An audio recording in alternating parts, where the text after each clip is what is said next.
Hi everyone, this is Jim. Welcome to this postmortem of my Blitz game number 907. Let's see, my opponent started off with e4. I went c5, the Sicilian defense.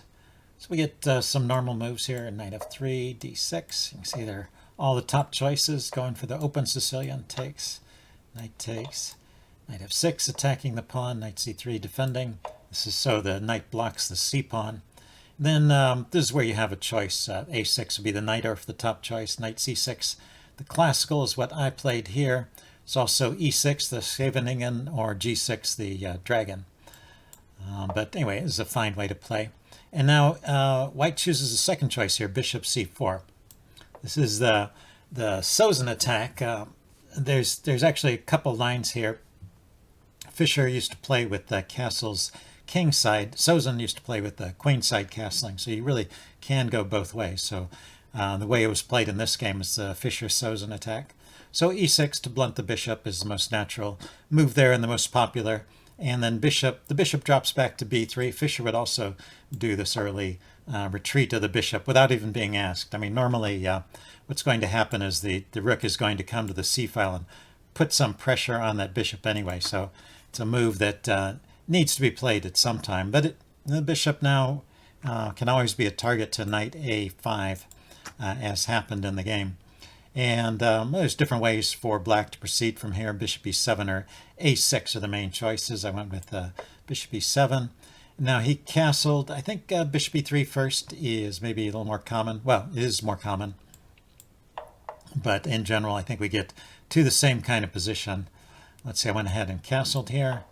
And now, if he had gone bishop e3 here, this would be standard position in the Fischer-Sozin. And there's two choices here for black. Let's see, did I look at this? Yeah, I looked at this line for a while. So a6, one idea of a6 is it stops the knight from coming in here and putting more pressure, maybe not that knight, maybe the other knight, putting more pressure on the d pawn. That also prepares b5 and kicking this knight around. That's sometimes an idea. Kick this knight away and go after this pawn. But you always have to be careful about the loose knight here. So if you look at the actual move order here, black takes at this point and then plays b5. So that would be one way to play this. And yeah, it seems like this is the main line here, actually. The Fischer-Sozin e5 takes. And now the knight needs to move away. It seems like white has made some progress here. But compared to the game, let's see, black's pawn structure is still pretty solid.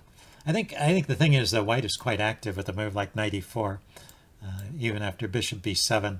There are some threats here, and the rook is on this file, and the queen can come out. It looks like a dangerous position for black, so it's an interesting attack for white, for sure. Anyway, he prepared all this by playing king h1, but that's a bit slow, and I think I'm probably pretty equal at this point in the game. So bishop d7, f4, so we're just out of the book at this point. But we've been in, ever since he played king h1 instead of bishop e3, it's been a pretty rare line. But I think we're playing normal moves, rook c8, and then he goes on with f5. You know, I didn't care for f5 during the game. It blocks his rook, but it did leave me with some pawn damage, so there are some pros and cons here. But I could have done better at this point if instead of taking right away, I'd exchanged the knight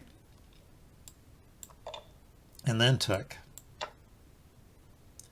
This is a little better because now I can put something on c6 without having to worry about it being traded by the knight. And this position seems to be good for black, even with the isolated pawn here.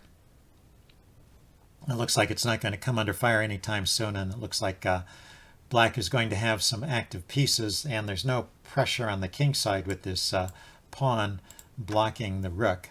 So I think this is a good position for black. Let's see, I took right away, just not quite as accurate. He took back. Well, the thing he could have done that maybe made my move order inaccurate is he could have taken with the knight here instead of taking with the pawn. That way he keeps this open f-file.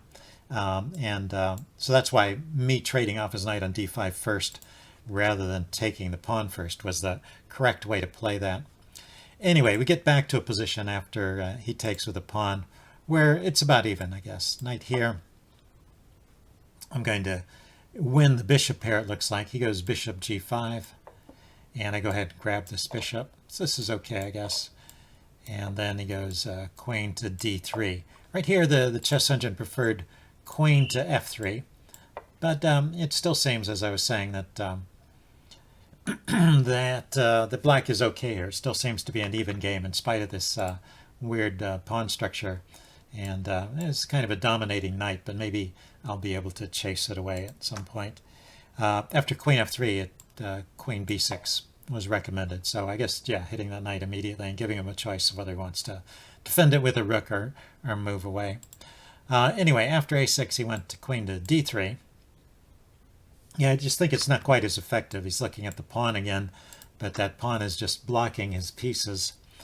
But the queen from the third rank can swing over to the king side, so he has some flexibility there. It's not stuck on that d3 square.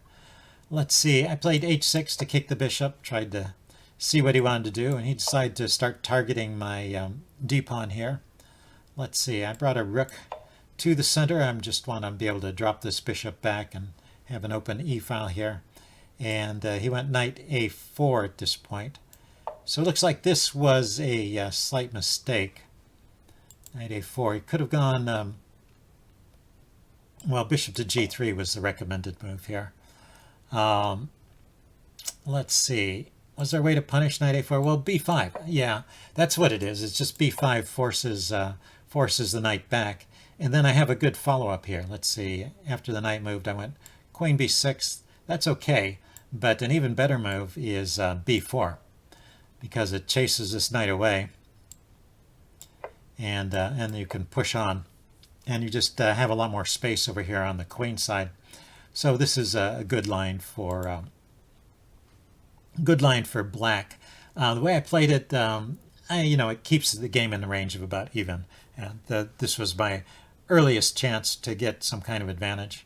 Let's see, I went queen b6. He went bishop to e3. I dropped back to b7. He went knight to f3, and right here, b4 is even stronger right here. I think someone mentioned this in the comments to the video. This knight has to move, and after the knight moves, you have bishop to b5. In fact, the knight had to go to the e2 square, or white would be losing the exchange immediately. He doesn't have a good way of interposing a pawn here. I can take en passant. And even though this doesn't lose the exchange immediately, white is just all tied up. Let's see, and my knight can come in. Oh, that wasn't it. It was knight d5 was the suggested move here. And yeah, putting pressure on the queen.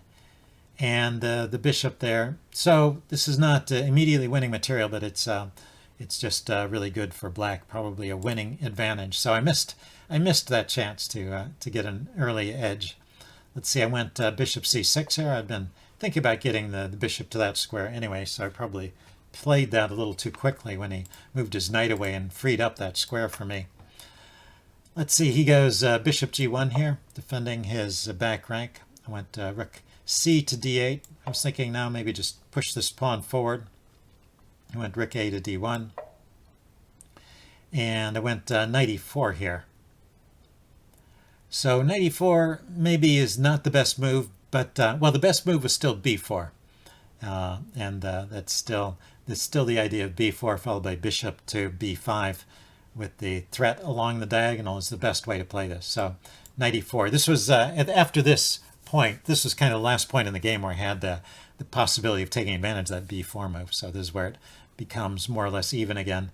Let's see. He went ahead and took, but he had an even better move in knight to d5, and this would keep the game about level.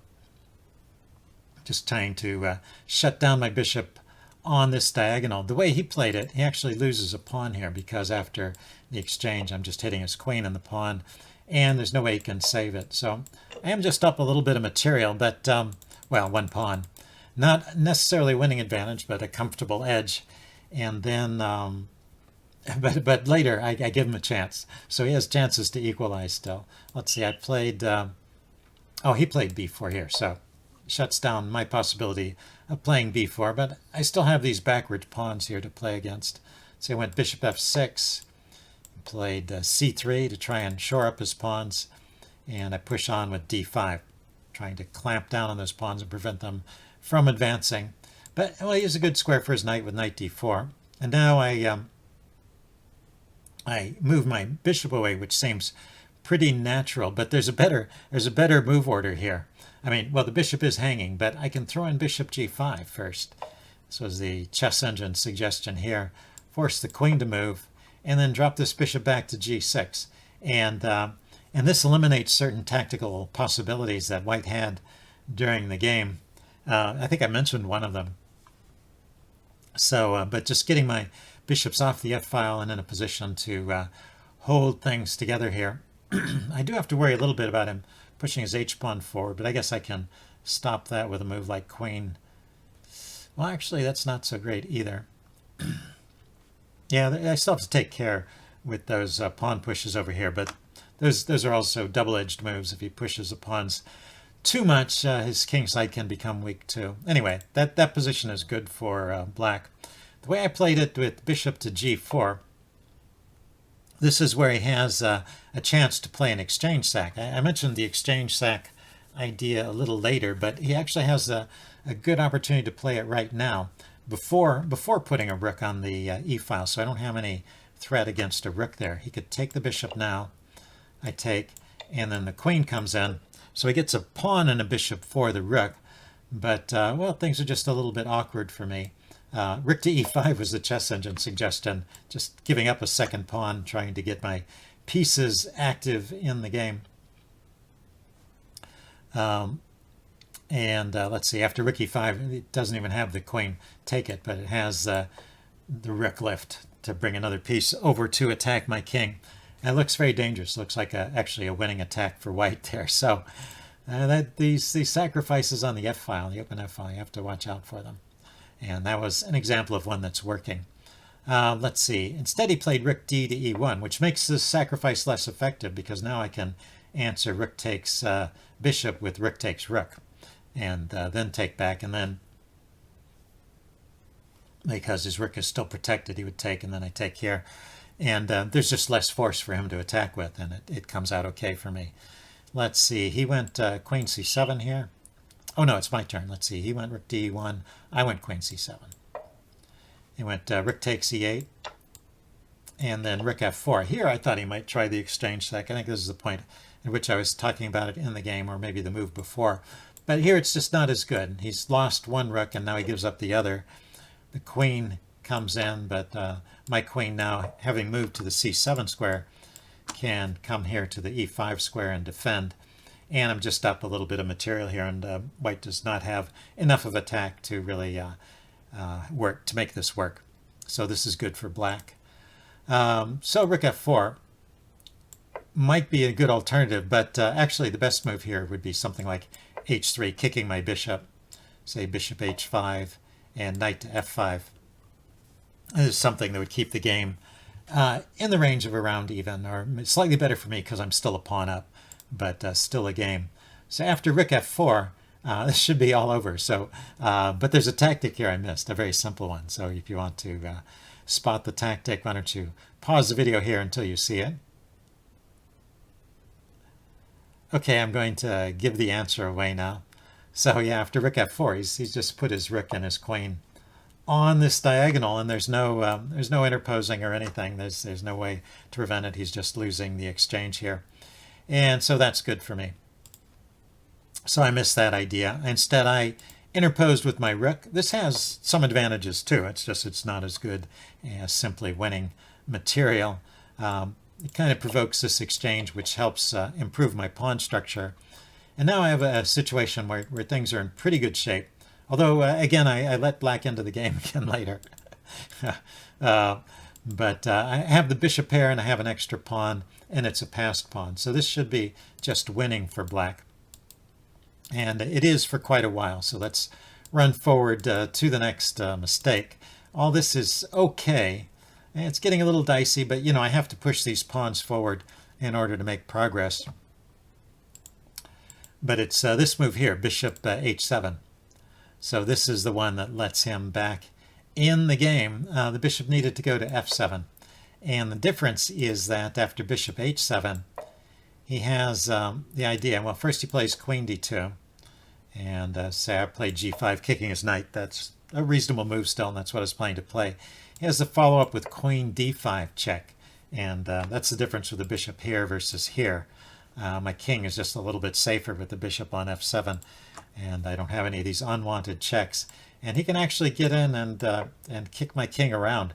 There's this long line here that the chess engine came up with. But it's hard to avoid. And it leads to these trades. And after the trades, white picks up a pawn. And so it's now queen and bishop versus queen and knight. And my king is kind of kicked out in the open, and he's gotten back his pawn. So it's 4-5. Yeah, it's 5 pawns to 5 pawns. Anyway, the chess engine rates this position as dead even. So that was his chance to equalize. Instead, he went with knight d5. Of course, that was a long forcing line. There's no way of saying that he would have, no way of telling if he would have played that line, but it just shows there were still chances for white in the game. But after knight d5, it's there's no edge here there's no way for white to overcome black's edge. The advancing pawns, the bishop pair, and the extra pawn in terms of material is just too much at this point. He just doesn't have enough counterplay. And so I don't do anything to mess it up for the rest of the game. And even this queen move, which I wasn't entirely sure about, this seems to be winning as well. So with best play, taking is correct. King e2 is correct. After bishop d5, he should probably just go ahead and take that pawn. That was the chess engine recommendation, and go for this end game. But this is just a winning end game for black. This is one of those cases where you can see the superiority of the knight to the bishop, of the bishop to the knight, rather. The bishop can sit on this side of the board, but still influence what's going on over here. I guess it would be better if it was on this diagonal.